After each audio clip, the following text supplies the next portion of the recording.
Assalamualaikum warahmatullahi wabarakatuh. Perkenalkan nama saya Azahra Khairunisa dengan NPM 2212011141. Di sini, saya akan menyampaikan presentasi mengenai tata cara penanganan keterlambatan notifikasi menggunakan pemeriksaan cepat dan upaya hukumnya. Tugas ini saya buat sebagai pemenuhan tugas akhir dari mata kuliah Hukum Persaingan Usaha kelas B yang diampu oleh Ibu Rilda Murniati SHMH.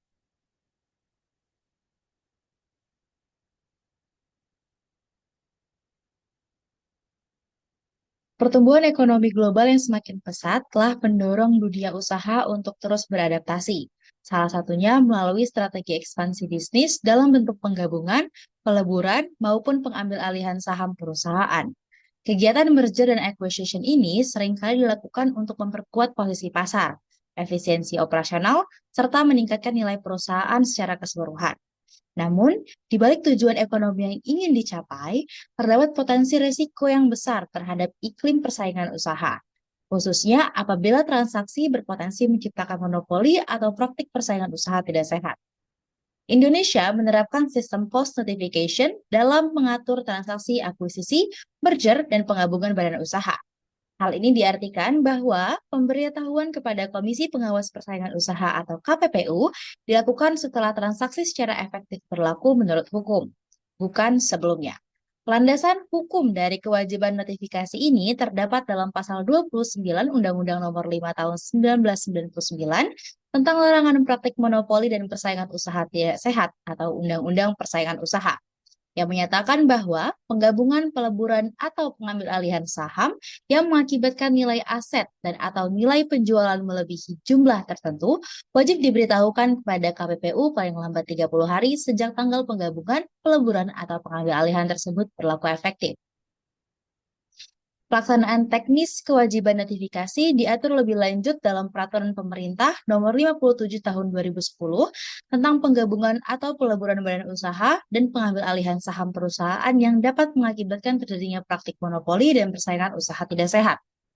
Dalam peraturan ini, Pasal 5 menetapkan batas nilai aset dan penjualan yang menjadi ambang batas notifikasi. Sementara Pasal 6 mengatur mekanisme sanksi administratif bagi pelaku usaha yang tidak mematuhi kewajiban notifikasi tepat waktu. Sanksi dimaksud berupa denda administratif sebesar 1 miliar rupiah untuk setiap hari keterlambatan dengan ketentuan denda administratif secara keseluruhan tidak melebihi 25 miliar rupiah. Sistem denda yang bersifat kumulatif ini dirancang untuk memberikan insentif kuat bagi pelaku usaha agar dapat mematuhi ketentuan notifikasi dan untuk menekan terjadinya keterlambatan yang disengaja.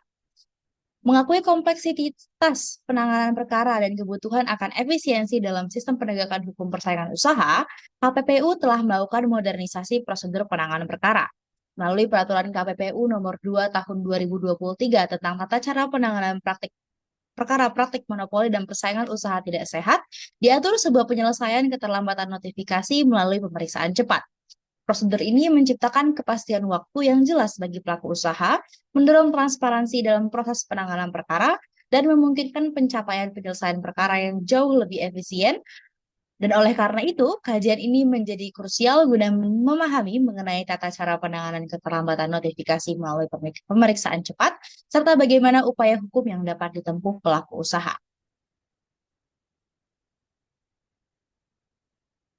Dari latar belakang tersebut, saya mengambil dua rumusan masalah. Yang pertama ialah bagaimana tata cara penanganan keterlambatan notifikasi menggunakan pemeriksaan cepat, dan yang kedua adalah bagaimana upaya hukum yang dapat ditempuh pelaku usaha terhadap putusan KPPU. Pembahasan pertama mengenai tata cara penanganan keterlambatan notifikasi menggunakan pemeriksaan cepat.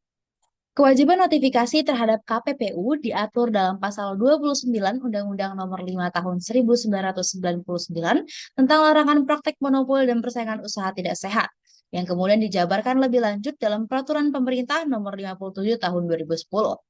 Peraturan pemerintah ini mengatur tentang penggabungan atau peleburan badan usaha serta pengambil alihan saham perusahaan yang dapat mengakibatkan terjadinya praktik monopoli dan persaingan usaha tidak sehat. Menurut Pasal 5 Ayat 1 Peraturan Pemerintah Nomor 5 57 tahun 2010, pelaku usaha wajib memberitahukan secara tertulis kepada KPPU paling lambat 30 hari sejak tanggal berlaku efektif secara yuridis penggabungan, peleburan, atau pengambilan saham perusahaan. Pasal 6 Peraturan Pemerintah Nomor 57 Tahun 2010 memberikan konsekuensi hukum yang sangat jelas terhadap pelaku usaha yang tidak melaksanakan kewajiban notifikasi sesuai dengan jangka waktu yang ditentukan. Pelaku usaha yang terlambat menyampaikan notifikasi dapat dikenakan denda administratif sebesar 1 miliar rupiah untuk setiap hari keterlambatan. Meskipun demikian, peraturan ini juga menetapkan batas maksimum denda keseluruhan sebesar 25 miliar rupiah untuk mencegah pengenaan denda yang tidak proporsional. Penerbitan Peraturan KPPU Nomor 2 Tahun 2023 memperkenalkan mekanisme pemeriksaan cepat yang dirancang untuk meningkatkan efisiensi penanganan perkara serta aktivitas ekonomi yang kondusif. Pemeriksaan cepat adalah tata cara penanganan perkara yang baru yang belum ada dalam pengaturan sebelumnya. Pemeriksaan cepat adalah langkah penyelesaian perkara yang diambil dengan dasar pertimbangan agar kegiatan ekonomi yang dilakukan oleh pelaku usaha tidak merugikan masyarakat dalam ketersediaan barang atau jasa sehubungan pelaku usaha tersebut sedang berada dalam penanganan dugaan pelanggaran hukum persaingan usaha. Peraturan KPPU Nomor 2 Tahun 2023 mengatur dengan jelas dan rinci kriteria dan prosedur pemeriksaan cepat dalam bab 8 dari pasal 77 sampai 80. Dikatakan sebagai pemeriksaan cepat karena mengurangi tata cara penanganan perkara yang diatur dalam Undang-Undang Persaingan Usaha yang wajib dipenuhi, yaitu pemeriksaan pendahuluan dan pemeriksaan lanjutan. Untuk itu, Pasal 77 Peraturan KPPU Nomor 2 Tahun 2023 menentukan bahwa pemeriksaan cepat dilakukan oleh Majelis Komisi dalam tahap pemeriksaan pendahuluan dan musyawarah Majelis Komisi tanpa pemeriksaan lanjutan. Kriteria perkara dapat dilakukan pemeriksaan cepat sebagaimana diatur dalam pasal 78 Peraturan KPPU Nomor 2 Tahun 2023 adalah yang pertama, terlapor yang mengakui pelanggaran undang-undang persaingan dan atau dugaan pelanggaran lainnya atas persetujuan atau keputusan rapat komisi. Yang kedua, perkara dugaan pelanggaran tersebut telah terdapat bukti yang cukup dalam proses sebelum pemeriksaan dan atau perkara dugaan pelanggaran tersebut tidak berdampak luas di masyarakat. Yang ketiga, prosedur ini dapat dilakukan dengan menggunakan media elektronik dan dicatat dalam berita acara penyelidikan. Perkembangan penanganan perkara keterlambatan notifikasi dimulai ketika KPPU menerima laporan atau berdasarkan inisiatif sendiri mendeteksi adanya keterlambatan dalam penyampaian notifikasi. Dalam tahap penyelidikan awal, unit kerja KPPU yang menangani bidang penegakan hukum membentuk satuan tugas untuk melakukan inisiatif dalam jangka waktu paling lama 14 hari yang dapat diperpanjang untuk masing-masing periode sebanyak 14 hari. Prosedur pemeriksaan cepat pada tahap pemeriksaan pendahuluan dalam penanganan perkara persaingan usaha dilaksanakan melalui rangkaian tahapan yang telah ditetapkan secara tegas dalam pasal 79 dan pasal 80 Peraturan KPPU Nomor 2 Tahun 2023. Tahap awal dimulai dari unit kerja yang menangani penyelidikan dengan melakukan pengumpulan dan penguatan fakta hingga diperoleh sekurang-kurangnya 2 alat bukti yang cukup. Selanjutnya, laporan hasil penyelidikan tersebut diserahkan kepada unit kerja pemberkasan untuk dinilai kelayakannya guna dipaparkan, yang harus dilakukan dalam jangka waktu paling lama 14 hari. Setelah dinyatakan layak, pemberkasan wajib menyusun dan menyampaikan paparan kepada majelis komisi dalam jangka waktu maksimal 7 hari. Berdasarkan paparan tersebut, majelis komisi kemudian menyelenggarakan pemeriksaan pendahuluan dalam waktu paling lama 30 hari yang meliputi agenda pemaparan laporan, dugaan pelanggaran serta daftar alat bukti oleh investigator, tanggapan terlapor yang dapat berubah berupa pengakuan atas dugaan pelanggaran, pemeriksaan terhadap terlapor, dan jika dianggap perlu, pemeriksaan saksi maupun ahli juga dilakukan. Setelah seluruh agenda pemeriksaan pendahuluan selesai, majelis komisi melakukan musyawarah untuk mengambil putusan yang selanjutnya dibacakan dalam jangka waktu paling lama 30 hari sejak pemeriksaan pendahuluan dinyatakan berakhir. Dengan demikian, tahapan ini memastikan proses penanganan perkara berjalan secara cepat, efektif, dan tetap menjamin kepastian hukum bagi para pihak. Pembahasan yang kedua ialah mengenai upaya hukum yang dapat ditempuh pelaku usaha terhadap putusan KPPU. Perubahan fundamental dalam mekanisme upaya hukum dimulai dari berlakunya Undang-Undang Cipta Kerja. Pasal 118 Undang-Undang Nomor 11 Tahun 2020 tentang Cipta Kerja mengubah pasal 44 Undang-Undang Nomor 5 Tahun 1999 yang sebelumnya merujuk pada pengadilan negeri menjadi pengadilan niaga. Perubahan ini mengindikasikan komitmen Dewan Perwakilan Rakyat untuk meningkatkan kualitas pemeriksaan keberatan dengan melibatkan hakim yang memiliki keahlian khusus dalam bidang persaingan usaha dan aspek komersil.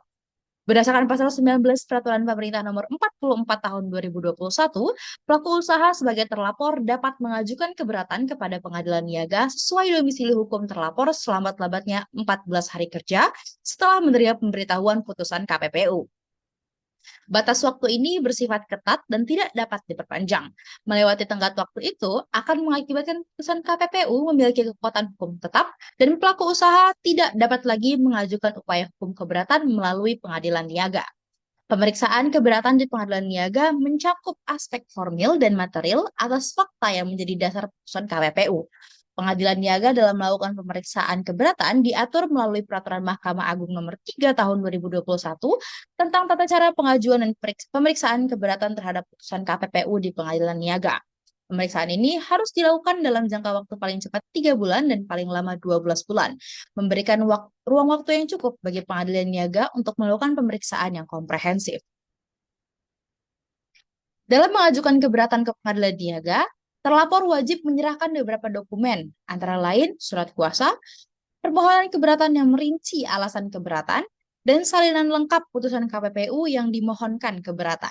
Untuk perkara yang di dalamnya KPPU menjatuhkan denda, terlapor juga wajib menyerahkan salinan jaminan bank yang telah dilegalisir sebagai bukti keseriusan dalam mengajukan keberatan. Pemeriksaan keberatan tidak melibatkan proses mediasi antara para pihak. Sebaliknya, pemeriksaan dilakukan hanya berdasarkan dokumen putusan KPPU dan berkas perkara yang ada. Hakim pengadilan niaga akan melakukan telaah atas aspek formil, termasuk pemeriksaan apakah KPPU telah menempuh prosedur yang benar dalam menjatuhkan putusan. Dan aspek material meliputi pertimbangan apakah putusan yang didukung oleh bukti-bukti yang cukup untuk membuktikan pelanggaran di dakwaan.